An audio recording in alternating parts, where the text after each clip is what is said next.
नमस्कार दर्शकों, आप सभी का स्वागत है चाय पे चर्चा और टॉक शो बाय खुशबू से। दर्शकों, आज का हमारे जो गेस्ट है शो की, वो बहुत ही इम्पोर्टेंट व्यक्ति है, वीआईपी व्यक्ति है और हमारा शो भी आज बहुत ही स्पेशल है। ये व्यक्ति बहुत ही इम्पोर्टेंट इसके लिए है क्योंकि उन्होंने हमारे इंडिया को बहुत सारे इंटरनेशनल लेवल पे रिप्रेजेंट किया गया है और उन्होंने बहुत सारी सोशल एक्टिविटी की गई है और उस व्यक्ति का नाम है ऋतुपर्णा मोहंती। मैम, आपका स्वागत है हमारे शो पे। Thank you so much. Thank you. Thank you ma'am for coming to this show. और आपने बहुत सारी सोशल एक्टिविटी की हुई है और आप बहुत ही फेमस हो उड़ीसा में। और मैम, मेरा पहला सवाल आपसे ये रहेगा कि आप ऑलरेडी एक पॉलिटिशियन पार्टी में थे, एक पॉलिटिकल करियर में थे, आपके पास गवर्नमेंट जॉब था, वो सब आपने क्विट करके एक सोशल वर्कर के, एक सोशल एक्टिविटीज़ की लाइफ में आप आए हो। तो उसके ये चेंज का क्या आपने क्यों ऐसा चेंज किया, ड्रास्टिक चेंज किया कि सोशल वर्कर्स आप पे सोशल वर्कर लाइफ में आ गए ऐसे? देखिए, मेरे बचपन से ही हमारे अंदर ये वैल्यूज़ था। हाँ, मेरे पिता माता दोनों विनोबा भावे की फॉलोअर्स थे और महात्मा गांधी के वैल्यूज़ को लेके भूदान आंदोलन, सर्वोदय में काम कर चुके थे और हम लोग इसी वैल्यूज़ को लेके बड़े हुए थे कि हम ट्रस्टीशिप में विश्वास करते हैं। जैसे हमारे लिए जो भी मिलता है हमारे लिए कम और समाज के लिए ज़्यादा हमें देना चाहिए। और ये चलते मैं स्टूडेंट्स पॉलिटिक्स में तो थी। जैसे मेरा जो पेरेंट्स का प्लेस है केंद्रापड़ा जिला में, मैं जब रवि राय, बिजू पटनायक जैसे स्टलवर्ट लीडर थे वहाँ पे उड़ीसा में, उनके साथ भी मैंने स्टूडेंट लीडर आज काम की हूँ। छात्र जनता में भी मैंने शामिल हुई थी। लेकिन इसके बाद मुझे लगा कि मुझे अपने से ज़्यादा समाज में जो प्रॉब्लम है उसको देखना चाहिए। लेकिन वो भी थी कि रोजी रोटी फिर भी हम कमाएं, क्योंकि हमारा पास तो इतना पैसा नहीं था। Because my father mother was Gandhian and वो लोग इतना कमाते नहीं थे। तो हम फिर मैं एजुकेशन के बाद मैंने लॉ की। इसके बाद फिर मैंने सोचा कि कोई नौकरी मैं करूं पहले, फिर मैं समाज के लिए कुछ कर सकती हूं। तो मैंने एम्प्लॉयमेंट एक्सचेंज में एक नाम डाल दिया, मैं दरखास्त याचिका डाल दिया। फिर मुझे इंटरव्यू के लिए आ गया और मेरे इंटरव्यू पास करके मैं फिर urban development department Orissa government में ज्वाइन कर लिया। और वहाँ पे भी मेरा काम था स्लम डेवलपमेंट प्रोग्राम को देखना। वो मैं देख रही थी, लेकिन फिर भी मुझे एक संतुष्टि नहीं मिल रही थी कि मैं जिन लोगों के लिए, पिछड़े वर्ग के लोगों के लिए मैं यहाँ मुझे सैलरी मिल रहा है, इनके साथ मैं जस्टिस कर पा रही हूँ सिस्टम में। तो इसीलिए कुछ साल बाद, 10 साल बाद मैंने फिर नौकरी छोड़ने की मैं डिसीजन लिया। और नौकरी छोड़ने के बाद फिर मैंने एक संस्था शुरू की जो प्योरली समाज के पिछड़े वर्ग लोगों, महिलाओं, शिशु के लिए काम करना शुरू की। और उसका नाम था माँ घर, माँ मदर्स होम, माँ घर मदर। बहुत ही कम जन होते हैं कि कि वो ऐसा कदम ले सकते हैं, क्योंकि उसके लिए आपको एक बहुत ही स्ट्रॉन्ग हृदय चाहिए रहता है, स्ट्रॉन्ग निर्णय करना रहता है कि आप एक अच्छी खासी नौकरी छोड़ के एक सोशल वर्क की जैसे एक लाइफ में जा रहे हो। और आपने जो माँ घर करके फाउंडेशन चालू की है, तो आप हमारे दर्शकों को उनके बारे में विस्तार से बता पाएंगे कि आपने फाउंडेशन कब चालू की और उसमें आप क्या क्या एक्टिविटीज़ वगैरह कराते हो? देखिए, माँ घर तो 2004 में हम लोग स्थापित किया। कुछ महिलाओं मिलके हमें इसको ट्रस्ट रजिस्ट्रेशन करके फिर शुरू किया महिला और शिशु के लिए। और इनिशियली हम लोग काम करते थे जैसे अनवेड मदर, ट्रैफिक विक्टिम और जो रेप विक्टिम, इन लोगों के लिए हम लोग काम करते थे। और जो रेस्क्यू होते थे उनको, माँ घर एक होम था, उस होम में रख के फिर उनका रिहैबिलिटेशन करना बहुत बड़ा चैलेंजिंग पार्ट था। और कई विक्टिम को तो इंटरस्टेट से हम लोग बाहर से रेस्क्यू करके लाते थे, हाँ। जो ट्रैफिकिंग हो जाते थे, या फिर जो अनवेड मदर 16 साल की 15 साल की लड़कियां जो माँ बन जाती थी हाँ। फॉर डिफरेंट रीजन, Reasons, सो उनको अपने घर में भी रखने के लिए लोग तैयार नहीं थे। नहीं रहते तो हैं। उनको कैसे हम फिर हमारे पास रख के उनका बच्चों को रिहैबिलिट करना, उनको रिहैबिलिट करना, उनको फिर से मेन स्ट्रीमिंग करना, या फिर से शादी करवा के उनको फिर अपने कम्युनिटी में और फैमिली में रिहैबिलिट करना, ऐसे हजारों महिलाओं को हमने किया, रेस्क्यू किया, रिहैबिलिट किया, मेन स्ट्रीमिंग किया। That is all noted, you know, जितने पेपर में भी ये न्यूज़पेपर में, न्यूज़ में ये सब आया हुआ है। तो इसे करते करते हमें लगा कि ये सिर्फ एक जगह नहीं, उड़ीसा एक बहुत बड़ा स्टेट है, और उसमें भुवनेश्वर या कटक में सिर्फ ये नहीं करने से नहीं होगा। सो दूसरे ज़िले में भी जैसे महिलाओं को हम शामिल कर सकते हैं। तो ये एक मुहिम बन गया, क्योंकि ये हम लोग जितने भी इश्यूज़ लिए माँ घर के अंदर, जैसे महिला शिशु डेस्क जो है हमारी पब्लिक हियरिंग 2004 में जो हुआ था उसमें बना। अच्छा। तो इसके बाद फिर जितने भी पॉलिसी चेंजेस में भी हम लोग कंट्रीब्यूट किया, और हमने सोचा कि देखिए जो ट्राइबल एरिया में है, जैसे बहुत पिछड़े ज़िला हमारा है, मालकानगिरी, कोरापुट, रायगढ़, नवरंगपुर, ये सब ज़िले में महिलाएं नहीं आ सकते, पुलिस को फेस नहीं कर सकते, और कोर्ट जानते नहीं है, एडमिनिस्ट्रेशन को फेस नहीं कर सकते, lack of education, lack of awareness और लैक ऑफ कॉन्फिडेंस। उनको उन्हीं के अंदर महिलाओं को हम आइडेंटिफाई करके, उनको पैरालीगल ट्रेनिंग करके, उनको अंदर लीडरशिप को पहचान के फिर कुछ कमेटी बनाए, उस कमेटी फिर भास्ट मेंबरशिप किया। और अभी हमारे उड़ीसा में लगभग 25,000 महिलाओं ने हमारे मेंबरशिप लिया है। मतलब हाँ, 100 रुपीज़ मेंबरशिप फीस देके उन्होंने मेंबरशिप लिया है, उनको कार्ड दिया गया है, उनको हम लोग बोलते हैं community level women peace maker. और दे आर फाइटिंग फॉर नशा मुक्त और हिंसा मुक्त family. Okay, very nice.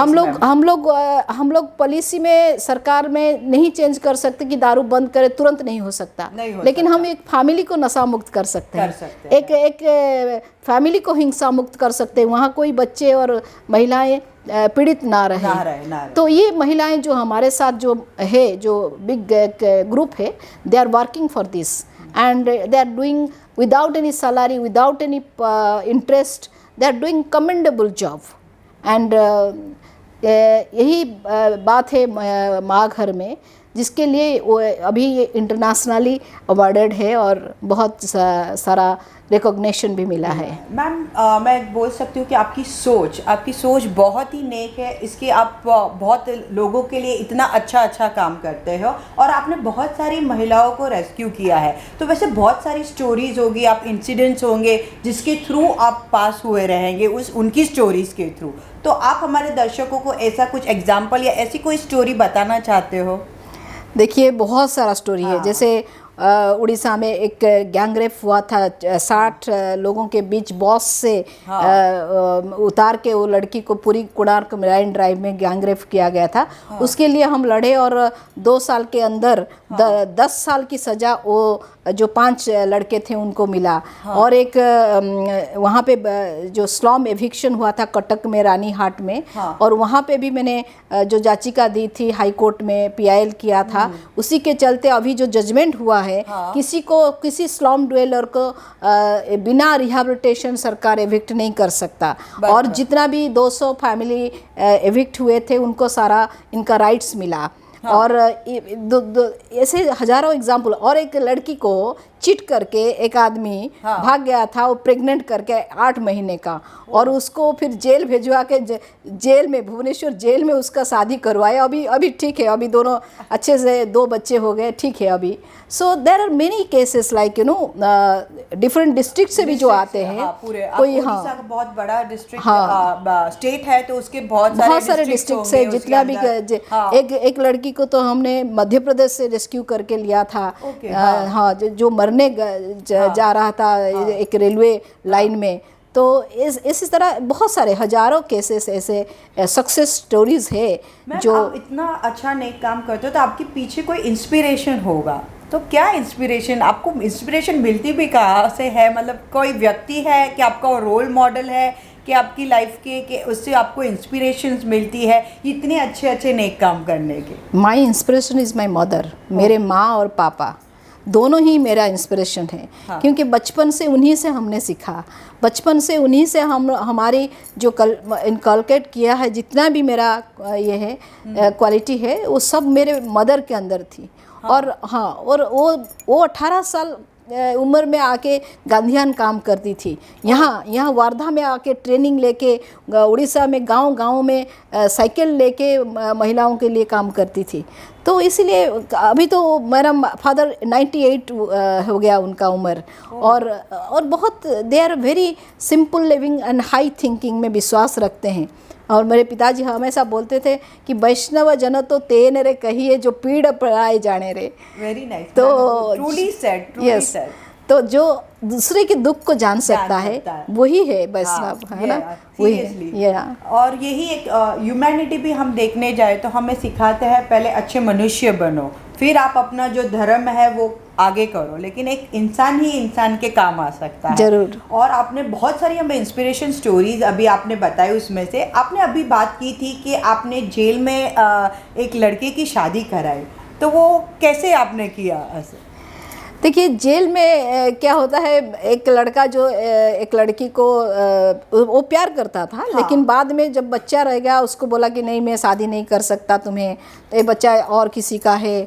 But वो तब लगा वो लड़की आत्महत्या करने जा रही थी। वो क्योंकि वो पता था ये घर का ना घाट का। हाँ। ना ही can go back to his her parents place, इधर वो समाज में उसको कोई ठीक नज़र से देखेगा। हाँ। तो हमारे सोशल स्टिग्मा भी होता है। दैट इज़ वाई वो लड़की जब मेरे पास आई और रोई कि मैं आत्महत्या कर दूंगी, फिर I have taken up this case and वो लड़का को मैंने काउंसलिंग भी किया बहुत बुला के, और थाने में बिठा के भी बहुत काउंसलिंग हुआ उसका। फिर वो जब हमारे साथ खेलने लगा तो मैंने ऐसा एक FIR कराया कि वो जेल गया, छूटने ही वाला नहीं था। हाँ। तो उसका पिताजी मेरे पास आए, बोले कि मैडम, वो मुझे पता है वो लड़की को शादी करने वाला था, लेकिन वो पता नहीं क्यों मना किया। मैंने कहा मुझे कुछ नहीं पता, I am only thinking for this girl and उसके अंदर जो बच्चा है। हाँ। उस दोनों का क्या होगा। हाँ। तो आप शादी करवाना, ठीक है, आप इसको निकाल दीजिए, हम शादी करवा देंगे। मगर नहीं, निकालने के बाद आप मुकर जा सकते हैं। बराबर है। तो आप शादी पहले करवाए, फिर हम निकाल देंगे। हाँ। फिर हम जेल अथॉरिटी से परमिशन लिया, सारे मीडिया वालों को बुलाए, सारे मैरिज रजिस्ट्रेशन करने के लिए बुलाए, फिर वो शादी जेल में हुआ। हाँ। फिर वो छूट गया, फिर दोनों 1 साल तक थोड़ा झगड़ते रहे, लेकिन फिर बाद में अभी ठीक है, देयर हैप्पी लाइफ। यस, ये एक स्टोरी बहुत ही अच्छी थी, मतलब मुझे अच्छी लगी, जैसे कि शादी जेल में हुई ऐसे करके। और आप बहुत सारी महिलाओं के लिए आप लड़ते भी हैं, उनको न्याय दिलाते हैं, वो बहुत ही अच्छी बात है। आप उनको रेस्क्यू करते हैं, अपने माँ घर में रखते हैं और उनके लिए न्याय भी करते हैं, वो बहुत ही अच्छी बात है। मैम, आपने इंडिया से हम बहुत सारे इंटरनेशनल प्लेटफॉर्म में रिप्रेजेंट भी किया गया है USA में, तो आपने कौन से प्लेटफॉर्म से रिप्रेजेंट किया है, हमारे दर्शकों को बताइए। देखिए, 2009 में US गवर्नमेंट का एक वेरी प्रेस्टिजियस प्रोग्राम होता है, इंटरनेशनल विजिटर लीडरशिप प्रोग्राम, जिसमें इंदिरा गांधी भी गए थे एक बार। उस प्रोग्राम के अंतर्गत उन्होंने 5 लोगों को इंडिया से चुना था। ट्रैफिकिंग इन पर्सन, जो चालान होते हैं लोग, उनके बारे में जानकारी और उनके बारे में हमारे शेयरिंग के लिए। तो वहाँ पे हम लोग Washington DC, Cincinnati, San Diego, New York, सब जगह जाके department of labour, department of justice, FBI members, UN agencies, सबके साथ हमारा मीटिंग हुआ था। ये बिकॉज ये एक गवर्नमेंट प्रोग्राम था, US गवर्नमेंट का कल्चर डिपार्टमेंट इसको ऑर्गेनाइज़ की थी। एंड इसके बाद आके भी मैं यहाँ पे उड़ीसा में ट्रैफिकिंग के लिए बहुत सारा कंट्रीब्यूशन, मतलब ट्रैफिकिंग रोकने के लिए बहुत सारा कंट्रीब्यूशन किया पॉलिसी लेवल में, और काम भी किया है। और इसके बाद 2013 में मुझे university of San Diego USA का उन्होंने मुझे आज वुमेन पीस मेकर इनवाइट किए थे, और 2 महीने तक वहाँ मुझे रखे, और मेरे साथ और 3 कंट्री का महिलाएं भी थे जो पीस के लिए काम करते हैं और हर साल वो 4 महिला चूज करते हैं अक्रॉस द वर्ल्ड। एंड 2013 में इंडिया से मैं अकेली महिला थी जहाँ मुझे यूनिवर्सिटी लिया और वहाँ पे रखा, वहाँ डिफरेंट बच्चों के साथ, यूनिवर्सिटी स्टूडेंट के साथ हमारा डेलीवरेशन रहा। हमारे साथ एक राइटर उन्होंने इंगेज किया था। 2 महीने तक डेली उन्होंने हमें इंटरव्यू कर रहे थे और मेरे ऊपर एक स्टोरी बुक भी उन्होंने लिखा है, थाउजेंड्स ऑफ डॉटर्स। और ये वो लोग अपना जो वेबसाइट में डाला हुआ है और जो Joan B Kroc Institute for Peace and Justice, वहाँ पे भी मेरा डेलीवरेशन था और रोटरी क्लब में था और बहुत सारे ऐसे और माई सिस्टर्स वॉइस करके एक प्रोग्राम ऑर्गेनाइज हुआ था।